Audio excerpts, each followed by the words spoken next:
Ladies and gentlemen, welcome to the Extraordinary Family Life Podcast. We are your hosts, Greg and Rachel Denning. Today, we got a very specific and awesome question that we're going to answer.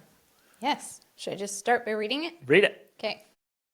This comes from one of our coaching clients. It's in the 28-day challenge where every week we meet live for coaching and they ask questions, but they also have text access. So this one was texted in. How do you address problems with kids that don't want to practice musical instruments? I feel like it's so important for their education to have this skill, but I am so tired of trying to get them to practice. It's always a struggle. They say they love playing, but hate to practice. I seriously feel like a crazy person going between wanting them to play and telling them we are going to cancel lessons because it's pointless to pay for them if they don't practice. Ooh. Good. So when you first started the question, my immediate thought was, well, there's going to be some kids who just aren't musically inclined. You know, I don't think it's going to be a huge percentage because I agree. I think musical education is one of the most important aspects of education and brain development. That's massive. You agree with this point. It's so important for their education to Absolutely. have this skill. So there's several things that I would just say off the bat that ideally every human should do.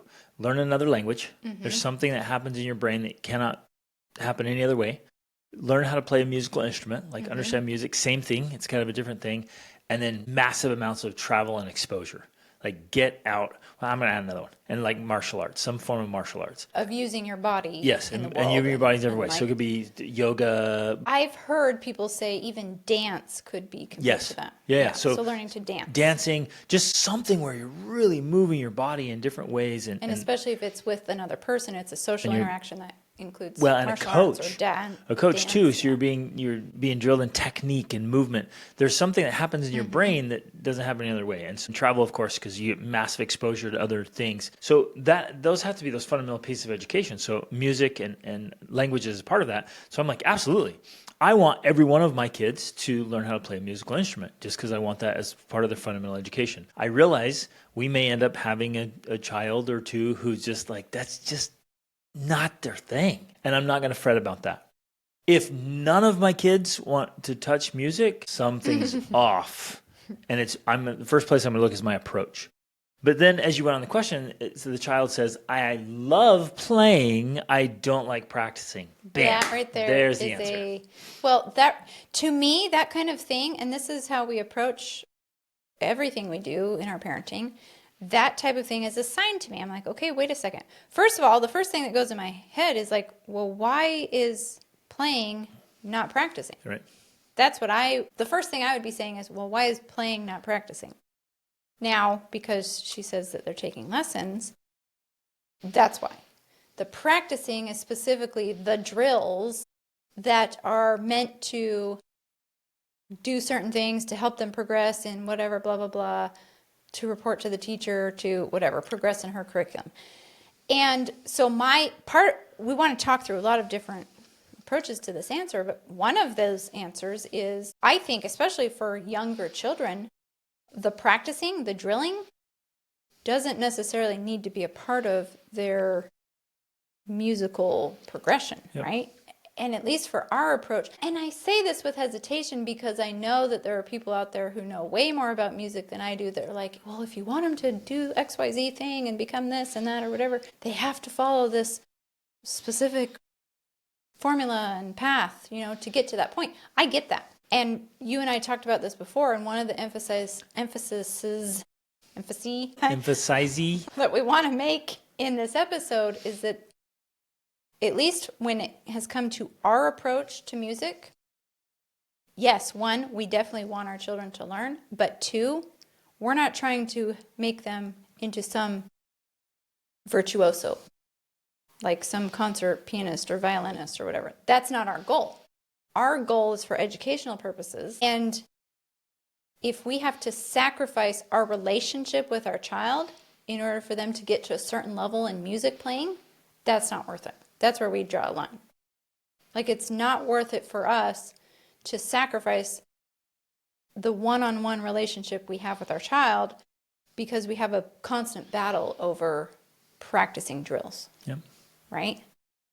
So there are very few people who have the capacity, the drive, the desire to become one of the best in the world, to chase that. And even then, in most cases, there's an exchange rate. There's an opportunity cost that's massive.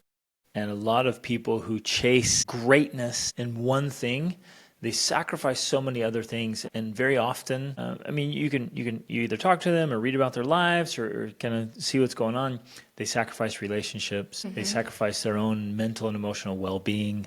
They sacrifice other aspects of life. Yeah. So they often don't end up being well-rounded, happy, successful humans living a full life. And that's just that's a cold, hard reality you got to look at. Right. And so like if you're pursuing one thing to just absolutely become one of the best in the world, you better have a good reason, and you better be one of the most disciplined people out there, because, and I'm not talking about discipline in your craft. I'm talking about discipline in keeping a well-rounded life and staying mentally and emotionally healthy. Right. Well, yeah. So our approach has always been focusing on the well-rounded life, which to us includes music. Not that music is Life. right, that music is the most important thing. And like you were saying, and I have read a lot of books about certain geniuses and people that were very good at their craft, including Mozart, including, if you want to use Tiger Woods in golf or whatever. And they were people who, one, had a parent who was already skilled at that thing. Right. So that's one key. But two, they suffered mentally and emotionally, and they had not great relationships with their parents because they were pushed so hard. Or in many cases, not great relationships with anyone, like Michael Jordan and others. Right. I mean, there's so many examples out there. It's like, you became the best, but at what cost? That was too much. So part of the answer to this question is like, well, really, what is your goal? You want them to play an instrument, great. But if you're following the drills and the practices and the lessons, that's more to produce that long-term outcome of having them be really great at it, like they're going to be performing. But for me, music has always been there as like something that just makes our life better. It's something that makes life more enjoyable and fun. Like it's fun when my son plays the guitar and we sing and, we just have that as a part of it. He doesn't have to be the best at it. They just get together and play and sing, and it's amazing. That's the pure enjoyment of it. They don't have to be the best, and they don't have to be doing their practice drills, for that to happen, because that happens naturally and organically. That to me is the point and the purpose. So if you're facing this situation where they love to play but they hate to practice, let them play. We'll encourage the playing. Yeah. And if they don't want to quote unquote practice because it means doing certain drills that are boring them to death, especially while they're young, and I say it while they're young, unless their goal is to become, some sort of performer, that's not necessary. It's like saying, every single person should do a certain level of math. Well, no, only if you're going to be pursuing math as a career. That's when you need that sort of training. Otherwise, to me, it's not necessary. Our children have taken very few music lessons. Most of what they've learned to do, and they're not like performers, but they have a pretty good skill in it. They've taught themselves by learning to play the songs they wanted to play that were interesting to them, right? And that's important to point out. Like they can't play the very complex, difficult classical pieces. Right. They can't. They can't. So if you're here's what I was going to say. If your desires for your kid, I'm like, well, wait a minute. Why are you setting goals for your kid? Right. That's different. If your child wants to play those difficult classical pieces and really become proficient and good on that, then they will. Well, and letting them love the play and the journey will naturally, they'll start practicing more because they want to become better. Exactly. So let up on trying to force them and push the practice, or get a different teacher, a different strategy towards practice.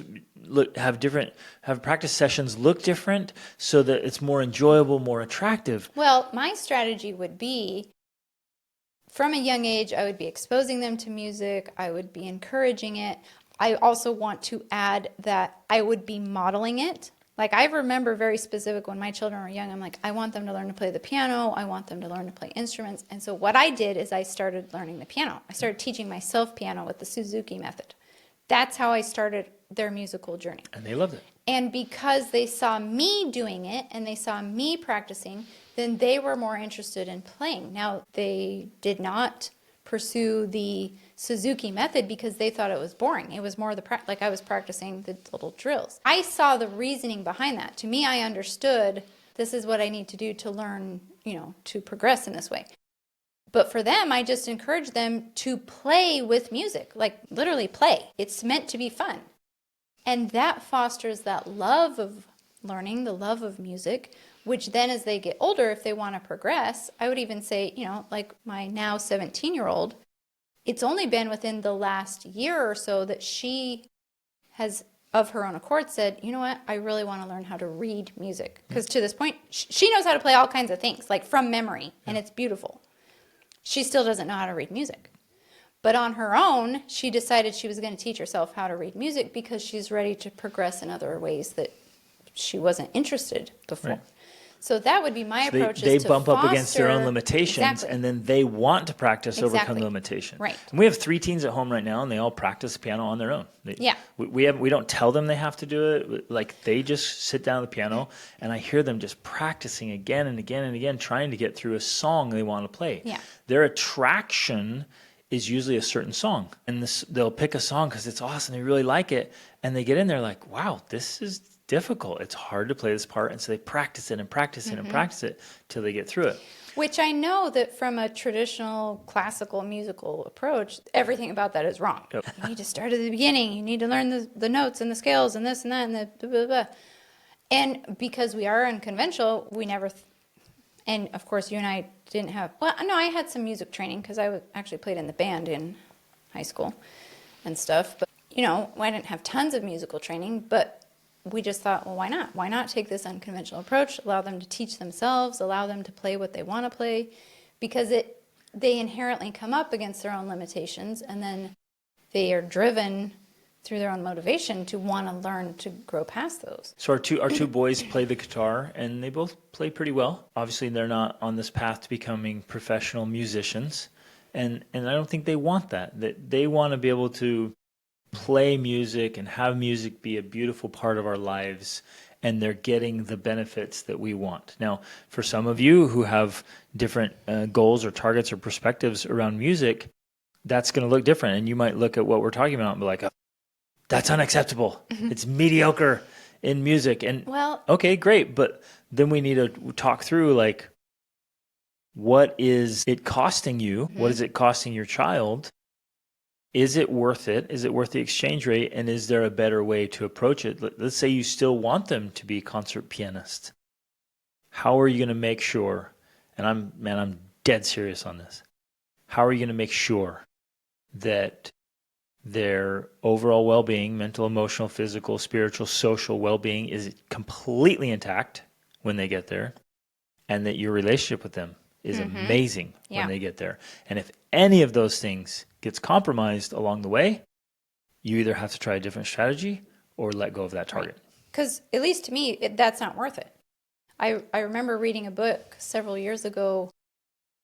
I don't know exactly what it's called, like Confessions of a Tiger Mother or something. Yeah. And it was her story about how she was the tiger mother. She would literally just force and push and fight. Specifically her one daughter, but I think both of them and I don't know if it was the violin or the piano, I don't remember. And her daughter eventually ended up playing at Carnegie Hall, which, is the emblem of her success as a mother, that her daughter made it there. But she goes through and explains, like, they had a horrible relationship. She was constantly a horrible fighting childhood with her daughter. Well, this is written by the mother. I know. But you just told me about it. I remember as you were reading it and telling me about it, I'm like, that is a horrible childhood. That is a horrible family dynamic and family culture and family legacy. Yeah. And, they couldn't go on vacation. They couldn't do anything. Like, it was every single day, her daughters had to be practicing the instrument for hours. And it completely controlled their life. Now, the whole point of her book was that she felt like, it was worth it because she made it to Carnegie Hall. To me, reading this book, focused on holistic development, I'm like, no, it is not worth it. It's not worth the fight. It's not worth the resentment, the anger, the mental and emotional toll. That's the point I'm trying to make here. Like, great. If you want music to be a part of your children's education or whatever skill, wonderful. But if it comes at the expense of your relationship, it's not worth it. And your life and well-being. Like, if you're a genuine world-class musician, but you're miserable, Yeah. you have terrible relationships, Right. your life is out of balance. Like, What's the point? Why? mind, body, spirit. Like, if the rest of your life is just bleh, but you're a phenomenal musician, like, to me, you've totally missed the mark. Right. And, understand how many people think that it's all worth it because of the fame and the fortune and whatever. But to me, I say, no, it's not. Well, no, and the true musicians and value the of artists life comes themselves from- will tell yeah. you that Comes it's from not worth it. relationships. Yeah. Right. So there was a couple other things I wanted to say about this because, the other piece, because you're talking about if you want them to be a concert pianist. But for me, it comes back to I would never want that for my child unless it was something they wanted themselves. And you got to think about that for a minute. Because so often we do want things for our children. We want them to be, and I understand it's natural, as a mother. We feel this sense of pride and accomplishment if our children do great things. But there's a fine line there where it's natural to want our kids to succeed versus we're trying to fill a void Yeah. from our own inner Which suffering. often is what it comes down that to. we failed at something. Yeah. And man, I hear this and see it all the time where, either the I dad always or the wanted mom to or learn both. an instrument, Yeah. and I never did. So now I'm making my I'm kid gonna make do my it. kids do it. I always wanted to be a star athlete, but I couldn't. So my son will be, Right. and my daughter will be this. And I don't like my career, so my son or daughter will be this other thing. Right. Or And that's just not healthy. I'm a dentist, so my kids will be dentists, Right. and whatever it is, like that's crazy. It's not healthy, Yeah. ultimately. And it creates these unhealthy dynamics between the parent and child. So, and there's nothing, and I also want to say on the other side of this, there's nothing wrong with wanting to support them in those things if they, or introducing them to them. There's nothing wrong with introducing them to concert pianists or beautiful music or, whatever. Like you can Even plant the paying seeds. for it and encouraging You it, can encourage it. and occasionally holding them to the commitment they made. Well, and that's another thing we want to talk about, because I'm not saying, if our kids don't feel like doing whatever, then just let them not do it. That's not what I'm saying. What I am saying is you have to first facilitate that inner love, that inner desire of their own, so that they have their own fire within that says, yeah, that is something I want to do. And then once they have that, and I would even say after they've dabbled with the love of doing that thing, the love of playing versus practicing, then you help them say, okay, well, if you want to actually achieve this thing, well, this is what's required. You're going to have to learn the scales. You're going to have to do these drills. But then the difference comes, and again, this comes also with maturity. They choose it on their own and they say, okay, I'm going to put in the hard work to make that happen. And that may not happen until they're 10 or 15 or 20. Yep. You know what I mean? But the point is, when they decide on their own and they make the commitment, well, that's when you put in the work. But before that, we can't decide for someone else what they should commit to. None of us should be doing that as parents. None of us should be saying, my child is going to commit to this thing, because a commitment is something you make, and you can't make a commitment for someone. And we've seen this with people and their kids in gymnastics or sports or whatever, like, my kid will commit to doing this.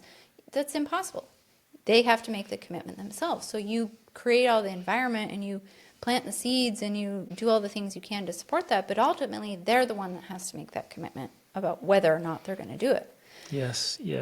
So I don't know. I think in a situation like this, where if they're not committed to the practice, yeah, I agree. It is pointless to pay for the lessons if they don't want to practice for them. But what's not pointless is finding other ways to encourage them to pursue music. And to enjoy playing and let the love of playing lead Exactly. to the desire to practice. In this specific situation, my first step would be to do, because what I'm going to do is I'm going to ask myself, like, okay, how can I get my kid to want to practice so that I'm not forcing Want them. to play. Let's call it play so we can kind of differentiate. Well, I want to get to practice specifically. The practice part is like, it's not play, it's not pleasant, it's difficult. How do I get my kid to want to practice? So I'm going to try every strategy, technique. I think that would start with what we discussed about encouraging first the Absolutely. play. So So you that's- encourage the playing first so that eventually you can get to the practice. And that's part of my strategy. Yeah. But I'm starting with, how can I get my child to want to practice? Well, I'm going to get them to crazy love to Playing. play. And then I'm going to, hey, what about this song? And what about that song? I'm going to introduce some fun songs. This is so akin to the love of learning and reading. Right. Early on, some kids want to read and others like, I don't want to read. So I'm like, okay, how can I get my kid to want to read? Because learning how to read is challenging. Well, I'm going to read to them. And then when they start reading their books, I'm going to get books that are at their level or just above their level. And I'm going to make sure I choose books that are off the charts. So they love. So they go, I love reading. I love books. This is awesome. If I hand my kid a textbook early on and be like, son, You should need love to reading. read this. It's just poke my suffering. eye. Exactly. Like, please, no. And then they walk away like, I hate reading. Yeah. I'm not reading. But if I'm careful about what I choose, I'm like, hey, read this book. And they're like, oh, it's so hard. I'm like, just read it. They're like, I don't want to. I'm like, I'll pay you $20 if you do. And then they read it like, that book was so good. Exactly. I have another one just like that. And we work our way into the then more difficult reading later on, Right. where they're cranking through the books because of my effective approach. Right. Okay. And so while you were saying that, I was thinking, that's the very approach many parents take with learning an instrument. They're like, and it may even be induced by the child where they say, I want to play this instrument. And probably because they heard it being played somewhere and it was beautiful and it was gorgeous and inspiring. And so then what happens? We literally put them in a lesson where it's like, dun, dun, dun, dun, dun, dun, and they have to play these stupid things that they don't like. And we think that's how we teach a child to play an instrument, right? But it's the same as giving them a boring textbook. They're going to be so bored by it that they're like, I don't want to play this instrument. Like, I hate this instrument. It's so boring. And I understand that, yeah, obviously with something, especially like something like a violin, you can't even play anything that sounds like music for a very long time unless you just do the hard work. But with the piano, though, and that's why I love starting kids with a piano, it's so easy to make music that's beautiful, that's not complicated. I mean, my kids, and granted, they started very often with pop songs. That's what they wanted to learn to play. But that got them into the love of learning. And then when they were exposed to different music and different pieces, then they want to try learning those ones. But they begin with something that's fun and enticing and not too far out of reach. And so it gives them that connection where then they're like, okay, I like this. But then that's when they're ready to take on the higher challenges. I guess I want to make a point there. Kids will practice hard and do the drills on songs they want to learn. Exactly. No, And so it's they have true. to want it. So if a child comes to me and I'm like, I think you should work on this classical piece. And they're like, Ugh. Of course, it's going to be like pulling teeth to get them to practice. So at some point they will get to the classical piece. Right. Let them start with a piece that they are excited about, that they choose, that they come to you like, I want to play this pop song. And instead of you like, that's not even music. Right. It's a despicable embarrassment. It's Yeah. like, yeah, but that's what's motivating to the kid. Right. So I don't start my kids with, Shakespeare or very difficult poetry. text. I don't start with poetry. I don't start with, We start with Kant or Bob books. the philosophers, right? We start with a book. It's usually a fantasy book. And our kids, when they're the tweens ages, they're just pounding these fantasy books about dragons or whatever. They love it. Like, this is amazing. And I'm not worried about it. I'm not sitting there thinking, why aren't you reading War and Peace and Madame Bovary and Les Mis and the Confessions of Jean-Jacques Rousseau? I'm not sitting here like, duh, child, you'll never be educated if you keep reading fantasy books. I know that fantasy creates the love of reading and exposure to massive vocabulary and creativity and worlds. And even these fantasy writers are drawing on some of these great classic books. They're piecing it together. And I know eventually, I know where I'm leading these kids to the great classic library. And so we'll get there. Right. Exactly. Yeah, so you have to think of it as a long game. Now, I do want to throw in a few specific strategies because I know even with that framework in place, there's still, because I've had these kids, there are still kids who will be completely resistant to learning an instrument. They'll just be like, no, I'm not interested at all. There's nothing I want to learn how to play. And so I have had to use some specific strategies to encourage that development, right? That pursuit of learning to play an instrument. And for me, I think something that has worked very well is specifically this approach where we call it consumption versus creation, where our children are required to spend some time creating things before they can consume things. In this case, pop music. My children like pop music, and of course now we've had 5 teenagers, and teenagers love pop music, and so our younger kids love pop music. But we have a rule that you're not allowed, and this started with my older kids, you're not allowed to listen to pop music. Every single morning, not every single morning, most mornings we put on a classical music playlist. It's something that I curated, and it's just a part of our morning routine. We put it on and we listen to it. Just the best of the Just best. my When we first started favorite. And still some of no, them, but they love it now. I know they love it, but they will still sometimes. I think just because that's the nature of teenagers. They'll kind of be like, "Oh, we're listening to the classic," but they love it. They enjoy it, and it's becoming a part of their exposure to music and to different genres. That's my job. I feel like that's my role. That's what I have control over. So that's kind of one of our rules. In the morning, we don't listen to pop music or other things. We listen to the classics.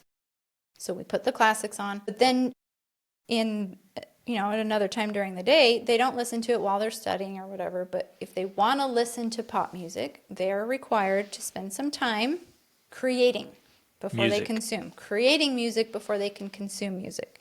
So they will practice whatever instrument of choice, generally the piano.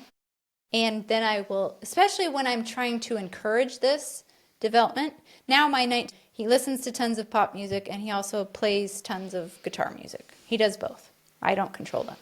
But for my 14-year-old or my 10-year-old, I'm still controlling that, where I'm saying, okay, you can listen to however much time of pop music as you spent creating music on the piano, right? I love that. Now I'm able to do that because I control access to their devices. They don't have access to the music. They have to come to me to get it. And so I can say, how much time did you spend on the piano? And again, there's freedom there where they can practice whatever they want. I'm not making them do specific drills, but the point is that they spend time learning about what it is they want to learn, watching the song on YouTube, maybe watching the tutorial, and then learning it and practicing it before they're allowed to consume musical content. Love it. So that's one strategy that I have used to just essentially encouraging the play of music, that love of learning of music, because otherwise it is easy to just listen to music all the time and never want to create it. Yeah. But it encourages them to participate in the creation of music. Another strategy would be just have a conversation when they're in a good state, when they're excited about music. Like, I love playing. Awesome. Hey, do you want to still keep taking lessons then? Because you love it so much? And they're like, yes, I do. I was like, okay, well, the lessons cost this much. And in order to make the lessons worth it, like, you got to practice what the teacher teaches you. Are you willing to do that? And in that moment, they're going to be like, yes. And I'm like, okay, let's set up some standards. Let's set up some expectations. And I would talk through it with them. Like, hey, if I pay for this, then how much are you willing to practice? And they'll come up with something. Let them choose. Like, I'll do 30 minutes a day, 4 days a week or something, or 5 days a week.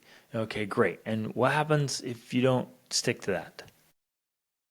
And then come up with a consequence there, so it's a natural consequence. So they choose, like, yes, I am telling you, so this is the child saying I'm willing to practice because I want to play, and I'm willing to do this much. And they voluntarily say, yes, I will do that. The point is they're opting in. Exactly. Instead of they're choosing. You're not I'm telling sending them, you to they're lessons telling you. and you have to do this practice. Then they're like, I'm out. I never agreed to that. Well, and then the other side of that is, because you might be saying, well, my kid would never do that or agree. Well, okay, then that might not be the right approach for them. Yep. And I've had kids like that where I'm like, hey, I'll sign you up for lessons or this. And I'm like, nope. Then with that kid, we don't do that. But instead I will say, okay, well, How do you want to learn an instrument then? Yep. What is it that you want to do? Do you want to get on YouTube? What are you willing to commit to? You want me to sign you up for this online course? Because now they have all kinds of apps and things. I've used Simply Piano before, and like they have all kinds of things for helping kids learn. So there's lots of options. You don't have to just do the traditional teacher, in-person lesson. But the emphasis of what you're talking about is that when a child chooses and says out loud, this is what I want to do, this is what I agree to, there's way more power there than the other way around. When the parent tells the child, you're going to do this, and this is how much you're going to practice, that's when everything becomes a battle. Because they never said it. They never decided. They never committed. The commitment has to come from them. And that's why it has to be the other way around, where they're the ones making the commitment, essentially, by saying what it is they want to do. And that only happens in those moments when they have been inspired. And so I wanted to add to this. We would write that down. If Yeah. it were me, I would write it down. We'd Right. both sign it, and I'd put it on the piano and make a little calendar so they can check it off. So it's easy to little track. chart. Oh, yeah, I did my Yeah. 4 or 5 days a week, and make it super easy for them to succeed and reward them when they do. Yeah, Celebrate. but then the other piece to that is that, especially to eliminate the battle, you're not there saying, did you practice? Are you going to practice? Are you practicing? Remember? You literally just leave it. Right. And then once a week or every 2 weeks or whatever, you have an accountability session of like, hey, did you, or maybe every time you have to go pay for the lesson, you say, let me see your chart. Did you check it off? Did you practice? And that's the moment of reckoning there, right? And if they didn't, then you say, oh, well, then maybe you need to pay for the lesson this month. Well, but that's or what I'm not paying that's for what I it. say. Or, Part of that initial conversation would be, hey, if you don't do this, then that means you're going to pay for your lesson? What's the consequence? Are you going to pay for the lesson? And they're like, well, I don't have any money. I'm like, well, then let's make a deal. If I pay for the lesson and then you don't practice, you've got to earn 20 or 30 bucks back. And here are the chores that I need done in the house or in the car or in the yard that I know you don't like to do, and I don't like to do them either, but that's an exchange on the money. But again, it and has so to they be, opt in. Yeah, it has to be something that they agree to, right? Because again, it's not meant to be parent enforced. It's meant to be this mutual agreement made when they're in a good state. Yep. That's the point. And a natural consequence of like, hey, wait, I can't throw money at the piano teacher and you not like get do benefit your from it. part. Yeah. Because that's just wasting my money. And I know I don't want to waste my money. You don't want to waste my money. So if you don't do that and you're wasteful, then you've got to earn back that money somehow. Yeah. And they're going to be like, okay, I agree to that. We're going to get to a point where they agree. I'm not going to whatever the just force specifics something. look like. Yeah. I'm like, hey, dude, you got to do poop patrol the whole week if you miss practice or whatever it is. But they agree to it and they're aware of it. Like, okay, yeah, I understand that. And then at there's that point, a commitment that comes with you paying for the lessons. Right. Then at that point, as the parent, you're not there to make them do it, just simply to hold them accountable to what they have already said they're going to do. I would gently remind early on, like when they're just getting started, hey, remember to practice, buddy. Remember to practice. And just be gently, just gentle reminders so they get in the habit of it. But I'm not going to be like, hey, you need to practice. Hey, keep practicing. You need to practice. Because then they're not even learning. I'm doing it for them. Right, exactly. There was another thing I was going to mention, but now I forgot it. So. And there it went. So maybe that's it then. Unless it comes to me. Well, I think the same thing is true, like I said, with learning languages. I think that should be a critical part of their education and set up systems like this. I remember. It came back. I just have to start talking and know. then it'll come back. And then it comes. I was going to talk about exposure because I said this type of thing only works when they are motivated. And you might be thinking, well, how are they going to be motivated to want to do this? That comes from, in my experience, exposing them or inspiring them. And that's going to require you to be intentional. Like maybe it's going to be something on YouTube or a TV program, or you go to the symphony, or you do something, or you go watch a friend or whatever. You're exposing them to other people who have musical talent. And when you do that, you at least open the door of opportunity. Again, there's going to be some kids that literally don't care, and that's fine. And you can still encourage them to play with music somewhat, just as part. And I've told this to some of my kids, ones that were not inclined. I'm like, it's good for your brain development. If nothing else, it's helping your brain develop. That's why. It's like learning math or doing exercise. It's just one of those things that are good. But for those who are inclined, when you expose them to musical greatness, that's when they're going to be excited about it. And that's when they're going to be like, I want to take lessons. I want to do this. I want to do that. And that's the time to have those types of conversations. Yes, be like, okay, hey, great. But here's what may happen. How do we prevent it? Let's make a little agreement here so that we can make sure that we get the most benefit out of pursuing this, right? I think as a general rule, we should be taking our families and exposing them to greatness all over the place. Absolutely, And specifically in music, we should be taking our kids to symphony, orchestra, musicals. We just recently did Phantom. It was here That in was Lisbon. awesome. They should be going to concerts. Like our favorite concert, we went to Andrea Bocelli. We went to Andre Rieu and his private orchestra. Wow, what a concert. I haven't And been there. yeah, we went in Las Vegas. No, that was also, you're right, Yeah, we did. it That was amazing. 'Cause we unbelievable. saw Andrew Bocelli Bocelli in there. as Las Vegas yep. too. Okay. And so, Yeah, that was amazing. wow, I mean, I'm like, when did you do this? that This is guy, amazing. that guy is just off the charts. And the whole family walked away like, ah! But you can do it in certain movies or certain aspects. Or we met musicians. We went and Nathan Pacheco is one of our, we went to Josh Groban. Gosh, it was so good. But Nathan Pacheco, and we got to meet him, and the kids got to meet him. And I mean, it was powerful for them, and they yeah, were so absolutely. inspired.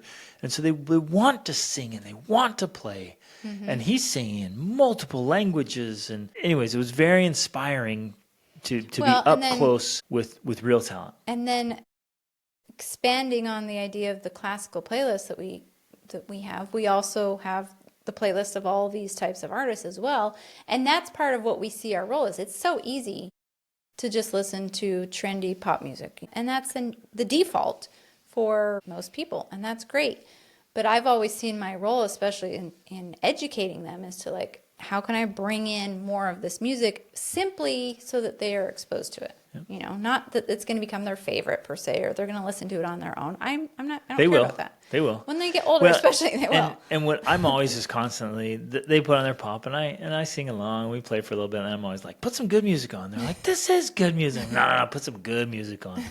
And they know what that means now. Yeah. They turn on some Pavarotti or Bocelli or whatever. They know. And then they pull up these great songs. I'm like, yeah, this is the good stuff. And they like it. Right. And the musicals. You know, we listen to Les Mis. Anyways, there's power there, and we're just keep setting the standard of like, here's what this is beautiful part of our lives. And we want to integrate it into our lives. Right. And then I guess just close with the re-emphasis of what I mentioned before, that if we believe that learning instruments is an important part, then we also should be modeling that. Yes, Like we yes, should yes. be, and I know both of us are struggling with that at the moment, and I understand that that's difficult for parents.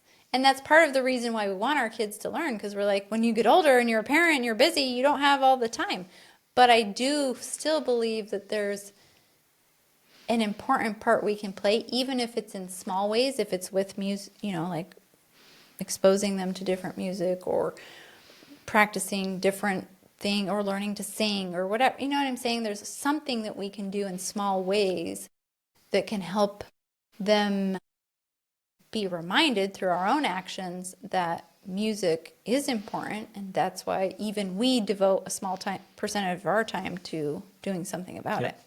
And I say this knowing I have not been practicing anything for weeks. Nor I. And this is the one place, and I'll even tell my kids, I'm like, hey, this is the one aspect of my life right now where it's the hypocrisy of do what I say, not what I do. Yeah. Because I don't practice an instrument right now. And I wish I had as a child. Yeah, you definitely talking about this entire subject, you know, and it's funny too, because I think you've even used the words before, like, I wish my mom made me learn an instrument. Yep. And even saying that, we understand that that's the motivation behind questions like this. You know, we want to make our children learn an instrument because even as we grow up as adults, we know how important it is. And so, because I think we're tempted to make them because if they don't understand or appreciate it when they're young, like you will later. But our take is, look, if you're going to be an enlightened and effective parent, there are ways to help your kid understand and want to. In my situation, as I was growing up in the family Making would have been environment, the only making way. was the only option. It's Right. either they made me do it or I didn't do it. I wish you would have made me do it. I really do. Because So- I would have had a foundation at least to work with. And so, in a way, we could say that this is about how to make your children learn an instrument, but in a way that still maintains the relationship that we want with them and maintains their holistic development. Right. That's our emphasis. So not that we you just throw it quote, out the window. make completely. them with diplomacy and tact and influence and, And persuasion. inspiration and- There's so many more effective ways to get them to say, yeah, I totally want to practice. I will practice those boring drills because I love to play music and I want to play songs that inspire me. And I know that in order to play that song, I have to do my drills. And even to remind us that that may not happen until the later years, and that's okay as long as they're still continuing that relationship with playing with music in the younger years, like, and that's the thing I love to say. It's never too late to learn something, Right. and even us admitting that we're not practicing, I still know at any moment I could just decide, you know what, I'm going to devote time to doing this. And I've already made plans for me that after I'm through this phase of life where we still have young kids at home, still building business, still traveling the world, there is going to be a phase where I carve out large chunks of time just to learn to play instruments. Right. So for my grandkids, I'm gonna be good at some instrument or other, or two or three. It's an important. So again, in that, So it's a long I'm game hypocritical. philosophy. Though what I am emphasizing, it's the long game philosophy. It's about making music a part of your life more than producing a certain outcome by a certain age, by doing certain drills. For some, that's what they want. For us, we're all about, and we're encouraging you here to have that holistic approach where you're maintaining the relationship you have with your child as the most important aspect.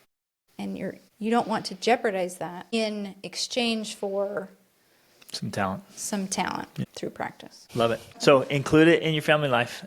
Just keep trying. And with each kid, it'll be different. So try different strategies. Just keep trying different strategies until you find the one they're like, yeah, that works. And we can maintain their well-being, our relationship, and get the skills in the music. Love you guys. Thanks for listening. Reach upward.